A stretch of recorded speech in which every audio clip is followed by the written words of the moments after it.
Hello everyone. Today I'd like to make a few quick points on Badhbh-Catha and the Irish crow goddesses. They were war goddesses, death goddesses, however you want to call them. The most common word used to describe them, and it's usually referring to a particular one of them, who was called Badhbh, and that's exactly the terminology. Sometimes referred to as Badhbh-Catha, who is a Badhbh of the battle, Kach being a battle. The oldest possible inscription which mentions this goddess came from ancient Gaul, and there was an inscription on a stone from Roman Gaul that is saying Cathu Badhbh, which is cognate with Cath meaning a battle, and then Bove in early Irish, which means in early Irish it actually means again a type of fighting or battle, but the term in medieval Irish is Badhbh, then became to mean this particular goddess. And the word Badhbh today is still used to describe a hooded crow. This is a species of crow native to northwest Europe, very common in Ireland, and it feeds off carrion. It also picks out the eyes of baby sheep, lambs that is, and other animals. It picks out their eyes and feeds on carrion.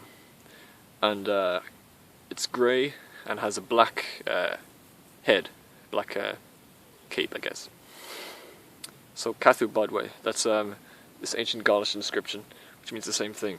Now the word Bove, which is the earliest form of the word, was also the name of a god from Irish mythology. He was the Dagda's eldest son, and he claimed Bruna Boyne after the Dagda had left it. But this is a different character to Badhbh, although he is also a manifestation of the Dagda, who is a very diverse, sort of multifaceted god. And so Bove is the fierce or the warlike manifestation of him. Now, there were other crow goddesses as well, who are all sisters. They're all female, there's no male equivalents. Another famous one is the Morrigan, or Morrigan, who is the Great Queen.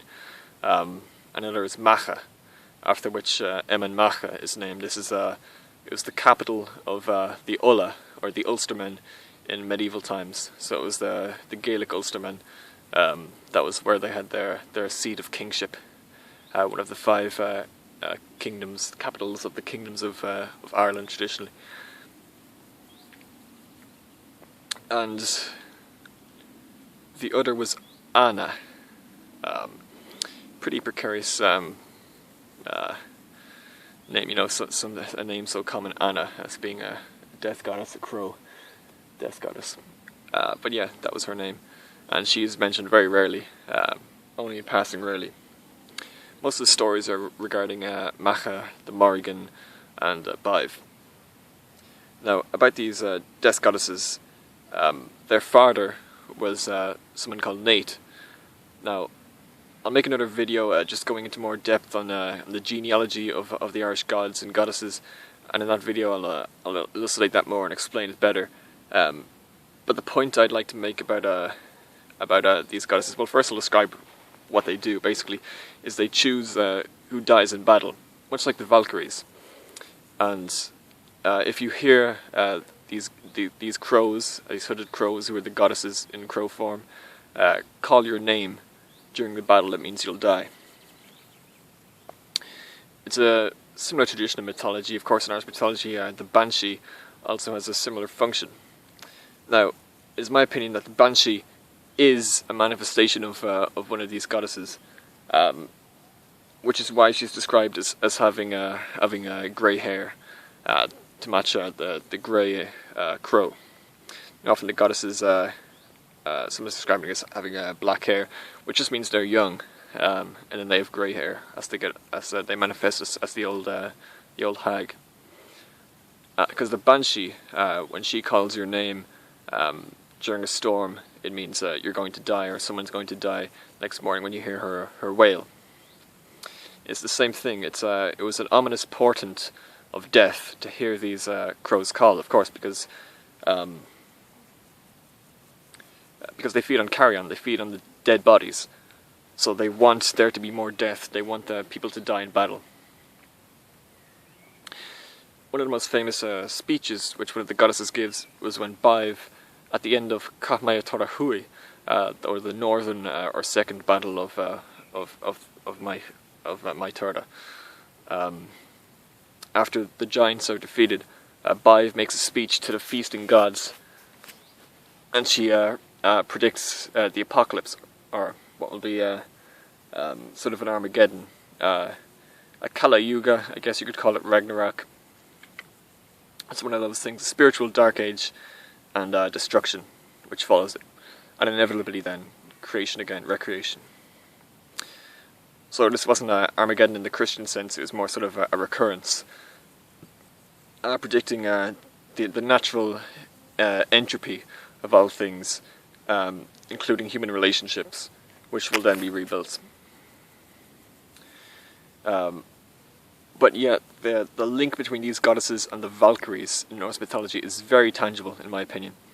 If you look at the role of the Valkyrie, the chooser of the slain, many of the stories regarding them are actually almost identical.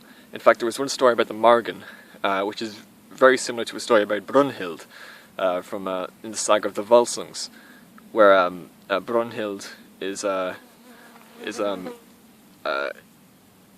of the Valkyries, of course, and she grows favourable towards a certain warrior, and this warrior she protects in every battle he fights, to make him immortal, without telling Odin.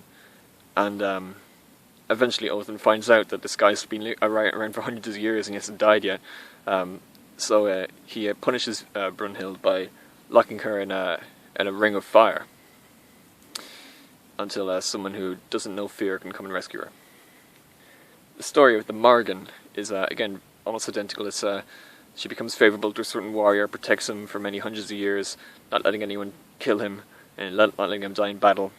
Eventually she's punished by the other gods for doing this, and she's locked in a tower or some fortress of some kind, and the man is taken away to the other world, and she's left there without him.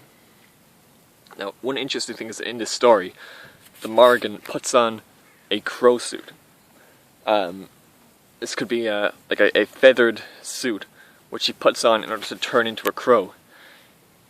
So, in all these stories you'll find they take the form of crows, but they're usually young women.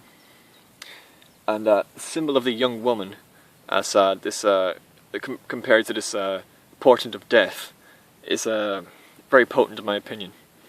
It demonstrates how it was always the young women who were the most, or the beautiful women who are always the greatest cause of strife and struggle and conflict between men.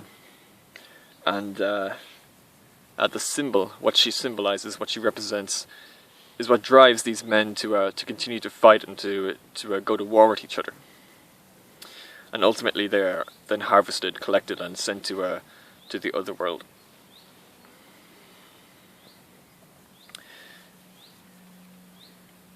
Also, one interesting thing is regality amongst the death goddesses.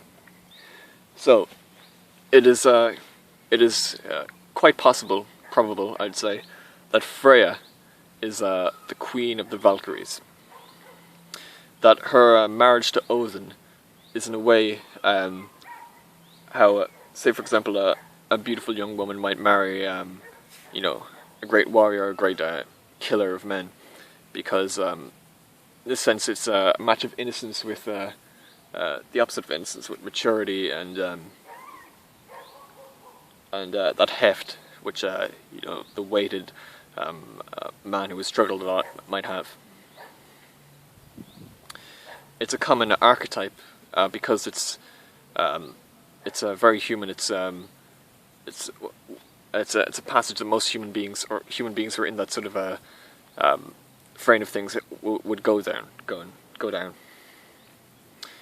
Freya's queen of the Valkyries and the Morrigan as a queen of these death goddesses, the great queen, Morrigan. Regan is just an old Irish word which means queen. Now we'd say Banri, woman king. It's just a queen, but the past was Regan. And you'll find similar examples in the Brythonic tradition in Wales. You'll find the similar stories. I'm not as familiar with Welsh mythology, although I'd like to read more about it. But I do know there was a story about a Rhiannon, who is again another one of these characters, and yeah, there's Welsh parallels for many of the Irish myths. Yeah, those are the main points about these death goddesses. It's certainly something worth looking into more.